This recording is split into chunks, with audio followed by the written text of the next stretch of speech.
So, George, last night I want to give a shout out to. I went to go and see Presents, and I want to give a shout out to the Castle Cinema in Homerton. Really lovely, old school, great foyer, pokey little cinema, narrow corridors, good screen. It's good to see horror, I'd say. This isn't a horror, but it would be good to see a horror film there if you ever find yourself in that part of town. I always like to shout out a very interesting looking cinema.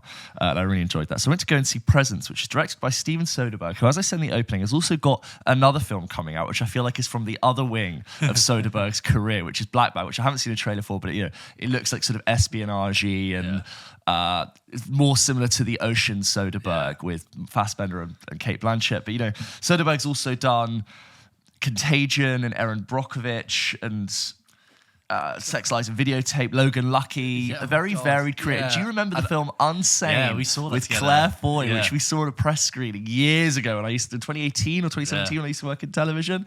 And that's a film that you and I saw in a room with maybe two other people and you never saw it again. It was rubbish. It was so bad. Rubbish. It was Love Claire Foy, but Love Claire rubbish. Foy about a stalker who, stalks her into her own mental asylum.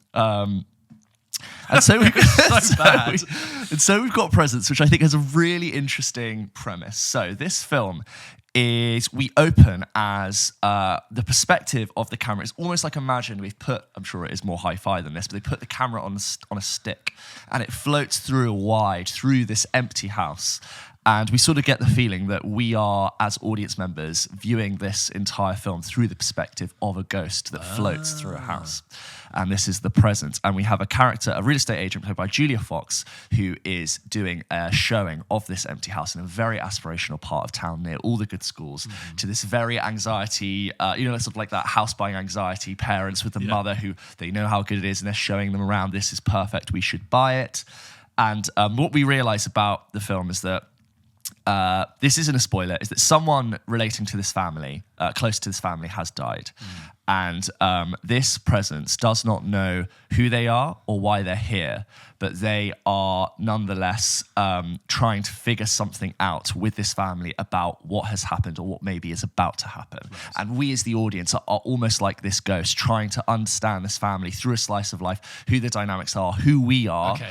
And that's the sort of for the point of view, right? for the point of view. Yeah, and so the whole film is in one take, but every scene plays out as one take. And so the camera, or the ghost, as we are the ghost as the audience, floats downstairs, listens to conversations, floats back up the stairs, runs, panics, has the ability to sometimes manipulate objects and move them like a ghost would, vibrate things. And every so often when members of our cast feel the presence of a presence, they will look directly down the lens at the audience, and we, the ghost, the presence, are learning about who we are, who is this person who died or who maybe will die. And that's kind of the central premise of the film, which I think is quite an interesting twist. And we've seen that trend quite a few times in horror, where we show you the horror film, but it's actually from the alternate perspective. You've got lots of high wides. And this film was 85 minutes long, but George, it could have been 805. Wow. It was really slow. My main complaint about this film is that it is really dry and very boring. Every single scene is bookended with a blackout, and it just trudges the film along at a really slow pace. I think the dialogue needs a lot of work. Some of the actors do not do very well with this dialogue. And I just was listening to it and I was thinking, this is not how people talk. This isn't how people stand. There's a lot of awkward blocking to facilitate this, what actually feels like an incredibly gimmicky way to shoot your horror film, by having, we can't cut, right? So all the dialogue has to play out by floating and moving. And some actors in this film really didn't do well with the dialogue style. I was like, nobody talks like this. These are teenagers, they don't talk like this. There is a character in this film who is so obviously telegraphed as the villain that as soon as they walk in, you go, that's obviously a bad person in this very small cast of limited possibilities and causalities. They're obviously going to go on and do bad things. And I guess minor spoilers, when they do reveal themselves to be bad, you're like, well, yeah, obviously that was going to be some point of tension here. I don't think all of the cast are bad. I think we've got, some members of the cast who I think are doing really good work. I want to give a shout out to Chris Sullivan, who also plays Chris in that, and Lucy Liu's very good. It's the shortest film I've ever seen that felt like the longest. I've Wow. seen The Brutalist only a couple of months ago, and that is a 3.5 hour film that went by so much quicker than this. I sometimes think that you took a very interesting concept and tried to elongate it, and as you were making it, it just totally ran out of legs. I was bored. I was yawning many times throughout, which is a shame because it does sound like, on paper, an interesting concept, and we've shoehorned this format of not being able to cut and not being able to move between spaces, and that unfortunately just leaves this really baggy film in presence. It's not scary. It's not interesting. There's very little subtext. It sort of moves towards action-packed ending that you just go, oh, and an ending on a final note that goes, all right, and we're done.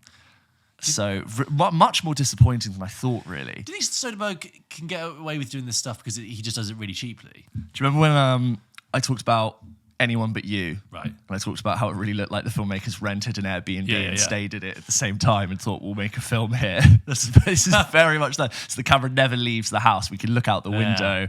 That's what I mean, right? Yeah. So I agree. It's like you do it very cheaply. There's even like the scene when a medium comes to the house and tries to explain to them what's going on. And it's like, yeah, sure, you're a medium. You have magic powers to explain the plot, but you really have just inserted someone here who could explain the plot in a way that you can't. I didn't enjoy the slice of life of this family. They weren't interesting. Sort of slightly abandoned plot threads. And I remember me and my cousin we looked at each other as the credits rolled. We made this face. We went, yeah. We were just talking about, that really felt like a slog. And other people were walking out going, yeah, I agree with you. That was really dull. And it was like a Sunday night. It was a 9 p.m. showing, so it was getting kind of late on a Sunday. Such a shame because I really enjoyed the idea of its concept. And I think that, like, when I explain it on paper, it's a ghost. We are the ghost trying to learn about this family and who we are and who might be a threat and what we're trying to do and what we're trying to say. I think that's quite an interesting. But usually horror's a wonderful way to disguise something more deep and meaningful. I know this isn't a horror film, but it's like we're dealing with ghosts and demons. It's usually a great way to deliver an emotional impact that can elevate an audience's expectations of something they didn't go in to see. And this just did not do that for me, which is a massive shame. One of the slowest 85-minute films I've seen in a really long time. Okay, so I haven't seen this, but I will just say it reminds me of a film I really do like, which is not a horror film, but it's called it's horror adjacent, which is called A Ghost Story. Right. Which is similarly, Casey Affleck and Rooney Mara play a couple, and Casey Affleck dies very early on. I remember you talking about this. Yeah, and he is then the spectre in the house, but in a bedsheet with holes cut in like a traditional ghost. And then he spends time in the home, and that ends up being like a really interesting, quite dark but quite interesting thing about existential grief and stuff like that. But sounds a bit different to what you were saying. I wish it had more to say. Yeah. And I remember, like, I saw the trailer and I thought that looks really interesting. It's a really wide perspective, like high up, seeing movements through a family. I thought it would maybe be scary, but it's really not scary. There's a mild sense of threat. It's like I describe it like a ratings board. Mild sense of threat, PG-13. Oh, goodness. Really weird, real shame. I don't know if it's like a passion project that came through as an idea and he wanted to explore it. Maybe it has promise as a 20-minute cut down as a short. I really wish I wasn't so scathing on it because I quite like that premise, but boring. If you've seen Presence, let us know your thoughts. So hello@pulpkitchenpodcast.com.